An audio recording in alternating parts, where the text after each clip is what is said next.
said I got this, I'm in it. I'm hella filthy, so I got this, I'm winning. I'm not a quitter, so I'm not fucking quitting. Just try to stop me and you'll drop dead missing. Welcome back, everyone, to another episode of Pointless Web Browsing. I'm your host, Grave Knives, coming to you from the Graves Court. Today is, well, this is actually a site that I had in all those old listings that I've mentioned before of sites, just like tons of sites that I still need to get to. And I went ahead and I seen this one, it seemed interesting enough, so I said, okay, let's go ahead and check it out today. Bizarre Labs, and it's at bizarrelabs.com. Classic home science projects. Sweet. So, anyways, there's nothing, that's the main page, so it's chilling there. Ain't nothing special, and it doesn't matter, like, I mean, it's just one big link. It doesn't take you anywhere special if you click on a different one. Welcome. This site is a museum of classic home science projects. It's not so much a how-to as it is a celebration of early to mid 20th century home experimentation, classic children's science books, and pop science illustration. Please read the frequently asked questions to learn more about the philosophy behind it. If in doubt, start here. To find projects, you can search by the categorical listings of projects or by the alphabetical index. So, submit new ideas for classic project. How old is this? Like, I mean, well, you know what? It's 2020, so it's up to date. Let's go ahead and, biology. Wow. Okay, there's seems to be, quite a bit here. Crystal growing. Not that kind of crystal growing. You don't work like that. Don't do that shit. Fake blood. Bubbles. So how to make bubbles? Really? Okay, biology. Crickets. Egg stunts. Leeuwenhoeks. I don't know how to pronounce that. Microscope. Someone's microscope. Measuring the height of trees, plants, and fungi. Underwater observation viewer. So these are the categories, huh? Wait a minute. That sounded... So is there like... I'm confused. First of all, crickets. What the fuck kind of like... I mean, is there a lot of... Crickets lore? Oh my god. Okay, there's not as much, but like... A cricket house can be a simple or elaborate. The crickets don't care as long as they are properly cared for. Okay, this talk about keeping pet crickets pets. I'm good on that shit. Egg stunts. Slime? Look at that. The page that dripped slime. So what? Elmer slime? Is that what the... Yeah, Elmer slime. So these are basically like ways that... And I'm not going to go through all this and read on how to make slime. Because holy hell, slime is... There's like a lot of different ways. Metamucil. Flubber. You can create homemade flubber by using Metamucil. Place a teaspoon of the product into a shaker jar with 8 to 10 ounces of water. Shake vigorously for about 60 seconds, then pour the contents into a standard sized cereal bowl. Here's where it gets fun. Place the bowl into the microwave. Run at full power for 4 to 5 minutes until the goo starts to rise. It will look like bread dough rising in a bowl, but much faster. When the bubbles are just about to overflow the bowl, turn off the microwave, let it cool slightly, and repeat the, it just says repeat the, I guess, process maybe, the microwaving process, hopefully. I don't know. That's kind of like, it feels like they're leaving out which part you should be repeating. The more times you repeat this process, the more rubbery the flubber gets. After 5 or 6 runs, pour the goo into a plate or cookie pan with a spoon. Stir the goo while it's cooling. Be very careful, as this concoction will burn your fingers right down to the bone in a nanosecond until some cooling has taken place. So be fucking careful. I'm not telling you to do this, but if you do something like this, if you go to this site, you do something like that, fucking be careful. Don't burn yourself. Jesus.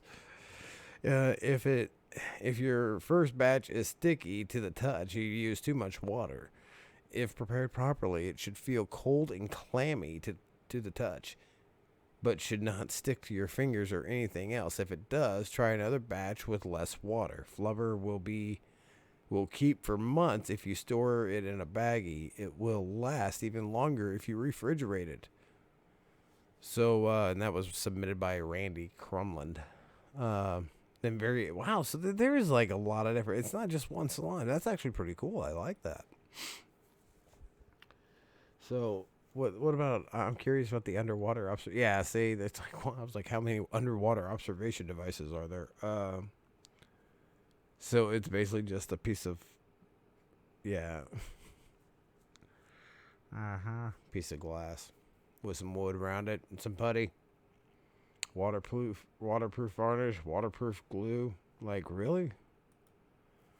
Underwater viewing. Whatever, man. Fake blood.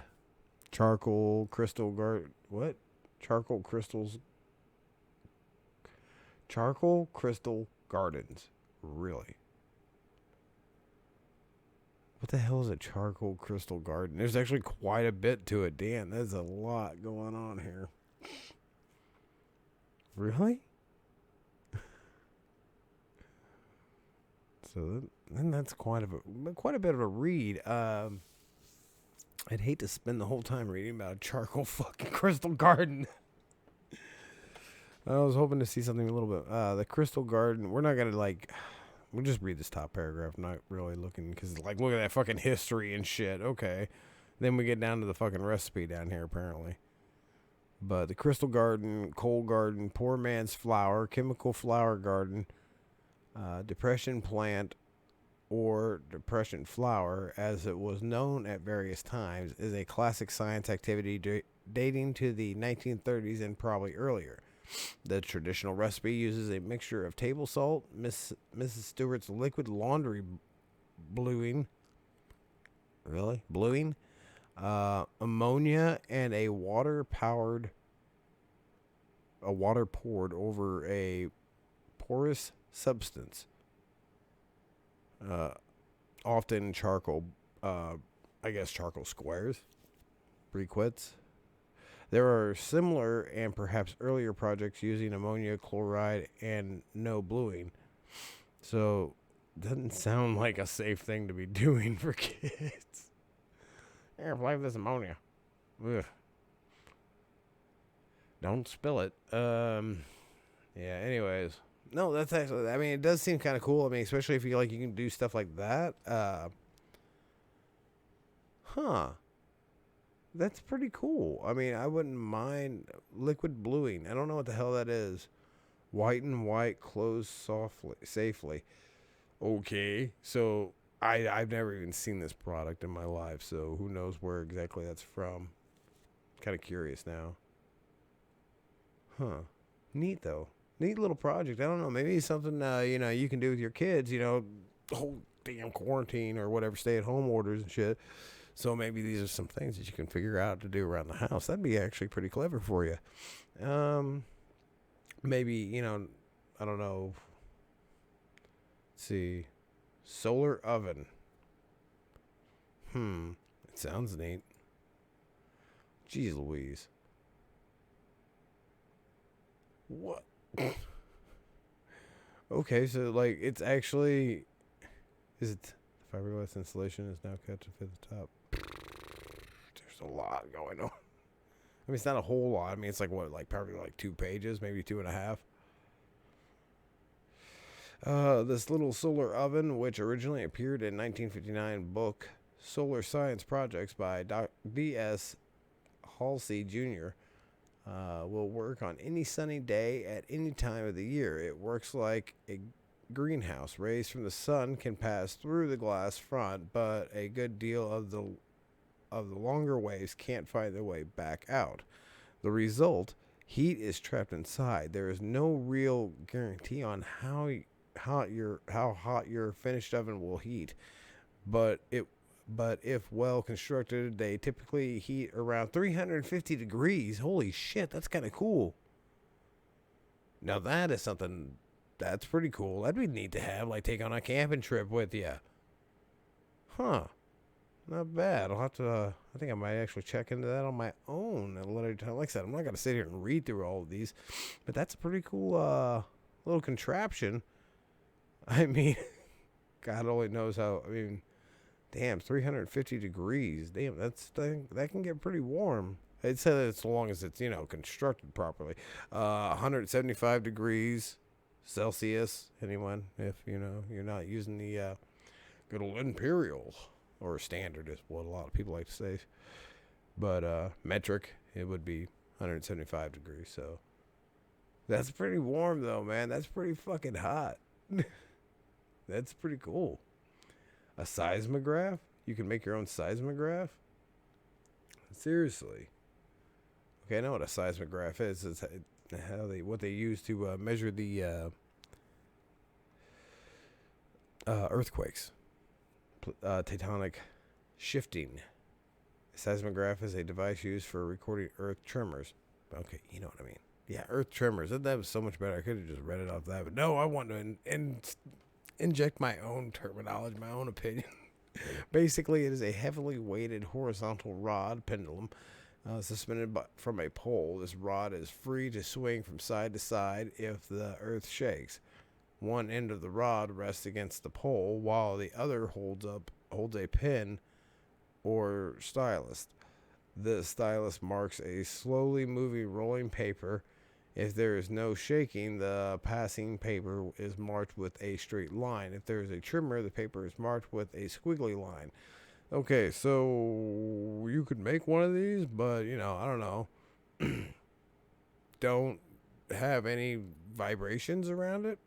I mean, I guess you probably, if you set it outside.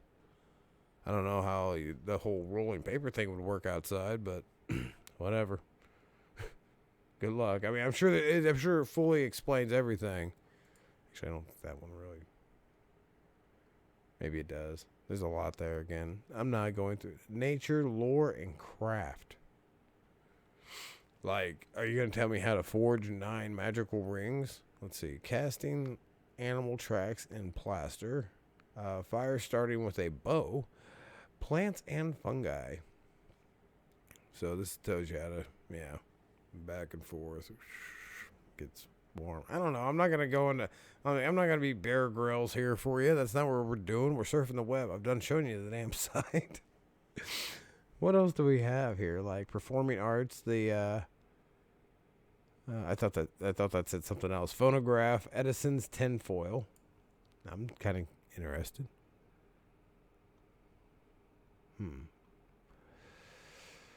Okay, note, diagrams have been added that may be helpful with construction to save them. Just click around, blah, blah, blah.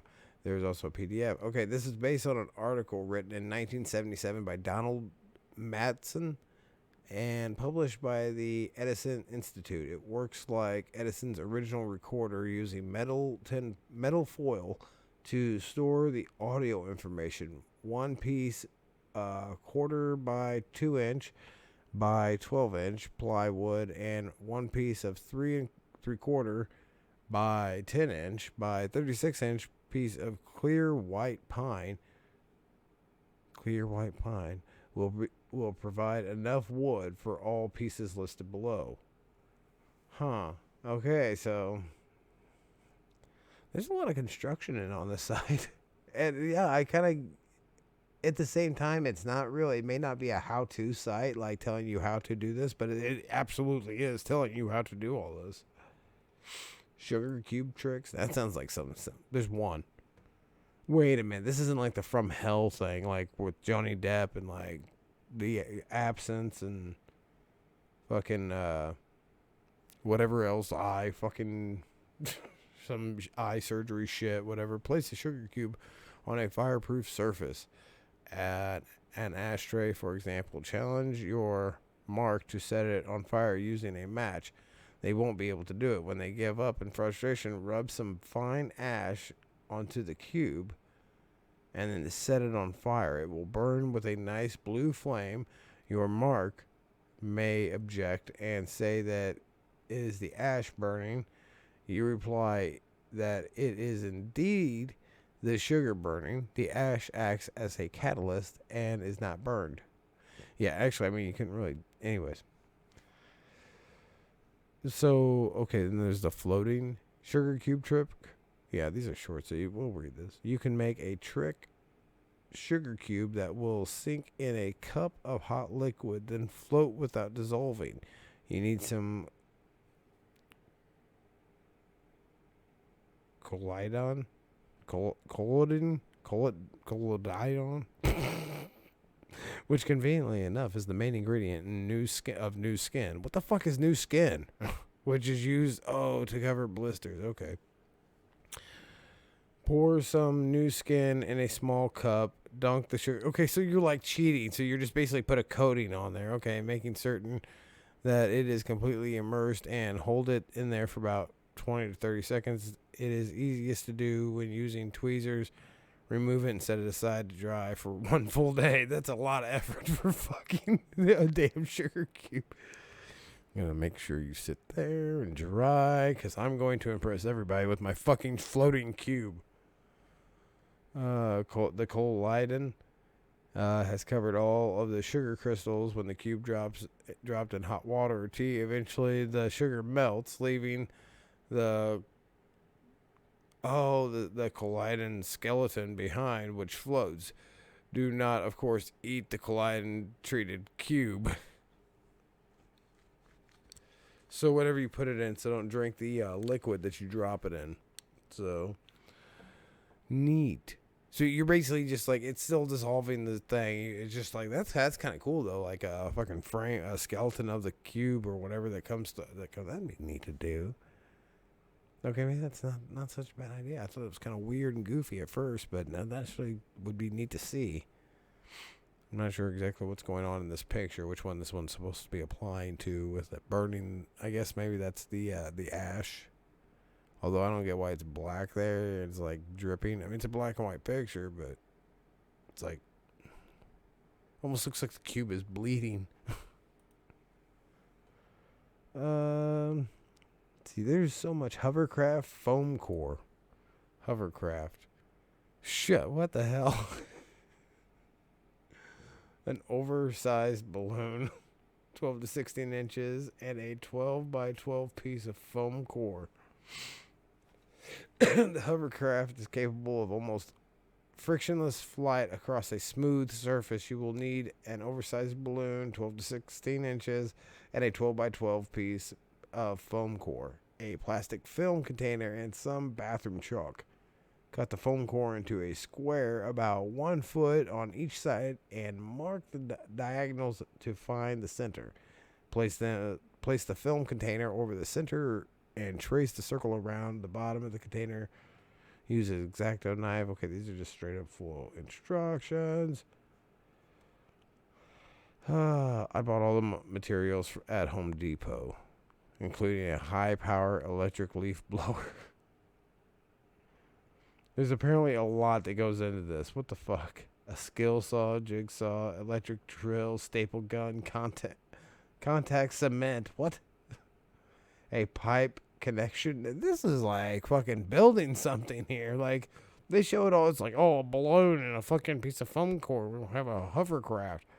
No, you're fucking actually an electric or battery powered leaf blower. Yeah, okay, get the fuck. Whatever, to each their own, you know. I mean, if you make something like this, please send in the pictures or something, because I would love to fucking see them. Sparking buckets. Wow, I don't know. This does go. What the hell is sparking buckets? So I guess I am kind of. This article was graciously donated. Okay, one day in 1976, Wayne Plummer, and some school chums were poking around in an old pile of magazines on top of the cupboard in the physics department at Exeter School, and we found a description of a fascinating sounding experiment called the sparking buckets. We showed this to our physics teacher, who said it did look interesting, but that these things almost always turned out to be disappointing. Luckily, he didn't put us off, and we proceeded to try it. It was a great success. Here's how it goes. So, okay, wire bent H2O, spark gap. So you're supposed to make a spark between the two buckets, eh? Wire bent into loop. Why do I feel like there's electricity involved with this? Like, I don't know. This one, 2 wire coat hangers, 2 heavy, 2 pipe. I don't see anywhere where it says plug it into the wall. So I think it might be all right on that. I'm not going to go through this whole damn thing. What should happen, the fact that the buckets are standing on good insulators means the most certain. This means that the wire in the bucket with the loop over the opposite bucket will tend to repel electrons in the water back up towards the water source, i.e. to make it more positively charged. When this water breaks into droplets, this positive charge is trapped in the water and falls into the opposite bucket, making it more positively charged. Okay, as things start to heat up, newly created droplets find themselves heading towards the bucket at the same time. If things go well and the gap between the two wires isn't too large, you will be rewarded with a good spark, after which things quiet down again. The reprieve is only temporary, of course, because the whole thing starts up again. So, okay, it sounds like a pretty neat experiment. Could have just fucking said what it was at the beginning so I could know. Anyway, so I think it sounded pretty cool in the overall. Shrunken heads. Okay, there you go. Shrunken heads. Who wants to shrink some heads? I'm sure you would. If you want to, go check it out and go read on about the shrunken heads. As for me, I think this site was actually pretty damn cool. And apparently, I mean, hell, there's subjects. I guess what we're in. Subjects. Index. So you can go by. Why is index so fucking short? Like, subject seems to go on way. Yeah, maybe not. Contact, shop. Oh, the Bizarre Lab shop is coming soon. Is it?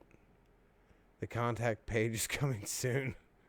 Linkorama. So there's some links up in here, too, that we can check out later on. Maybe go to it and find us another page to peek at. All right, everybody. This was Bizarre Labs.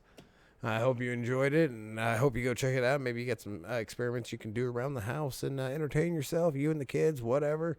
Maybe just yourself or your friends, do whatever. Just be careful if you do it. Anyways, hope you enjoyed. I'm Grave Knives, and until next time, from the grave to the grave, I'll see you then.